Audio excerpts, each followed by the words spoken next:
All right, good morning, fellas. So we've got a special event this morning. Who does not like cake in the morning? Please exit and leave. I don't want to talk to you. But we've got Matthew here. Has been with Augusta for 3 years consistently. Everybody give a round of applause for Matthew for sticking with us. We got Max here. He'll be on pretty much every cake around, except for the cupcakes. I don't know what we'll do. So, been here 3 years. Matthew, this is your first job out of high school? Yeah. Inside of high school? Only job that I've ever had, yeah. Heck yeah, man. He is married to Augusta. We actually just took him and said you will be a part of this organization. But sure y'all have talked, y'all have heard. You started out with Fine Lines Landscaping. What were you making, Matthew? I was making, I think, like 10 an hour when I first started in the summer. And yeah, at that time I couldn't even do like a full week of work. It was that hard for me. Yeah, getting into it, the first job being labor intensive was rough, huh? Yeah, every week I'd do like 3 days, and then I'd have to call out and be like, Jerm, yeah, I can't come tomorrow. Yeah. And then now, like, what's your most BHs you've done in a week? I'm not sure, probably like 45. 45, yeah. So you've had a little over $1,000 checks. Yeah. My biggest check here was like $1,400 after tax.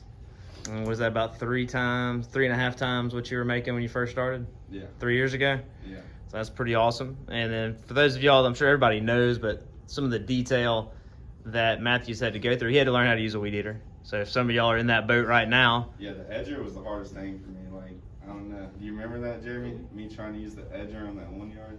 The main thing that sticks out to me was the 3 days. Yeah, and then it's funny how things change. Like back then, we hired Matt, put him on the truck, and absolutely got no more work done.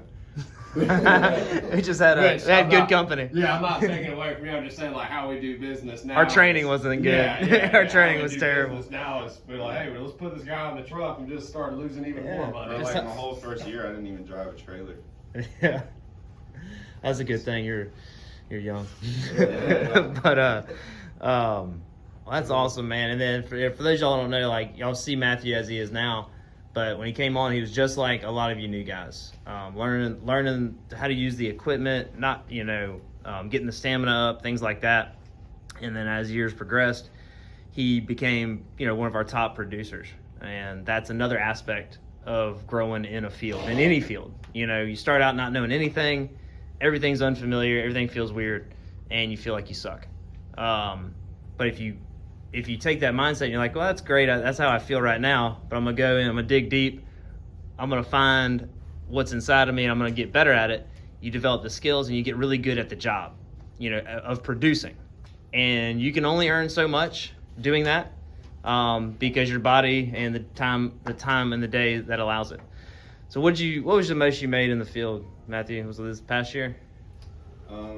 Both years.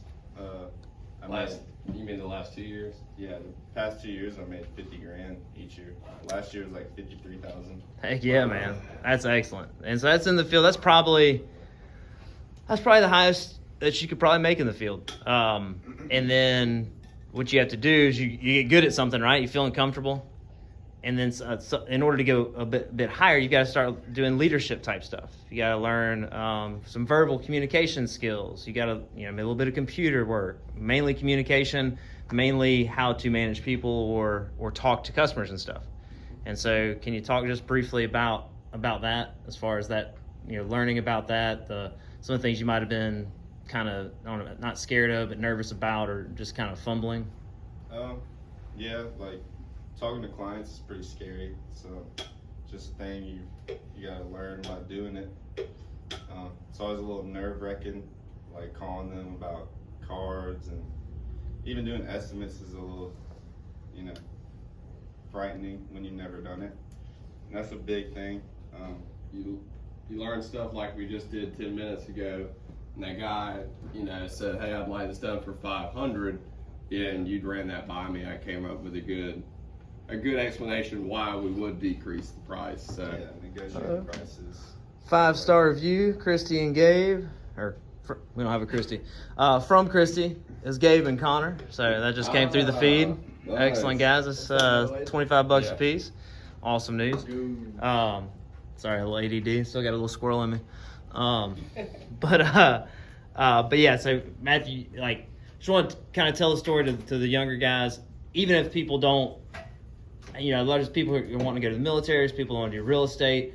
Here at Augusta, we promote anything that increases your personal level of capacity and also puts more money in your pocket. So no matter what you want to do, going from the field, not knowing anything, to doing the work, that's one aspect of it. But everybody in this room is capable of more, and you should go after more. In order to do that, though, you have to go from being, your first step is getting in here, right? Being uncomfortable, doing the work, getting good at that. But then you got to look around and you say, okay, how do I create more value so that I can move up in the ranks? And so Matthew's doing that right now. He's a general manager.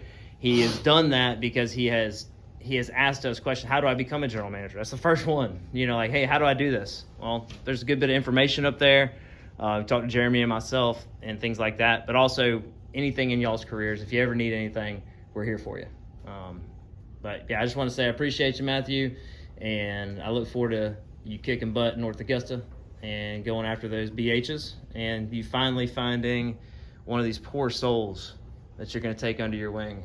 And there's a passage.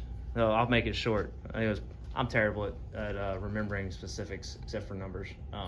Things like Proverbs 27 or something. I remember there's a 27 in there, and it's I'll probably butcher it, but iron sharpens iron, man sharpens man. Man sharpens another man. And it's a kind of a cliche part of the Bible, and I think people say it and may not know what it really means. Does anybody have a gist of it, the true meaning of it? I'm guessing we'll help other people to be better people. Well, yeah, that is the truth. You help others to better themselves, right? And you, the process though, is what there's a little deeper meaning. Like something you can kind of light, kind of a quip or quaint term, but it's sharpening metal. You're shearing the face of it. There's heat involved and friction. It hurts, right? And us people, we're not metal, but that is our ego. If you want to relate it to iron in the face of it, what you're shearing off in order to allow someone else to pour into you so that you can improve to get where you want to go, you have to take the friction and the heat of your ego. Because if there's anything that you're feeling when someone's trying to, and do this in a positive way, someone's actually trying to help you and point you in the right direction, say, hey man, you probably shouldn't, I see you're doing this is going to be detrimental to you. This is going to hurt you. I don't want this for you. And it's a brother that's actually helping you out in a positive way. If you feel friction and sting and pain, that's your ego. And that's the one thing I can say when trying to move up, trying to increase your own skills, that's the thing that's going to get in your way. It's not because you can't learn it. It's not because you can't get through the hard times. It's because that thing inside of you that says, no, I got this. No, I don't need anybody. I'm good just like I am. That's what's going to stop you. And every single person, myself, Jeremy, Matthew, has had to battle that ego to get inside this specific organization to get to where we want to go. And it's going to be a battle that we always face. Anybody that's got ambition, anybody that wants more, the ego is what drives that. And some people say, well, my ego's dead, I don't have one. Well, that's not true. It's going to be a battle that you will face time and time again, and a lot of times it'll cause you to fall flat on your butt. But there's going to be a brother here wearing Augusta gold that's going to pick you up and is going to sharpen you and say, no, man, you're all right. This is I've been through this, or it's going to be okay. We're going to get up and we're going to keep on trucking. So I want to keep it short, but I heard that this morning before it left my memory, and I wanted to share it with y'all. So let's give a good round of applause for Matthew. Wish him good luck.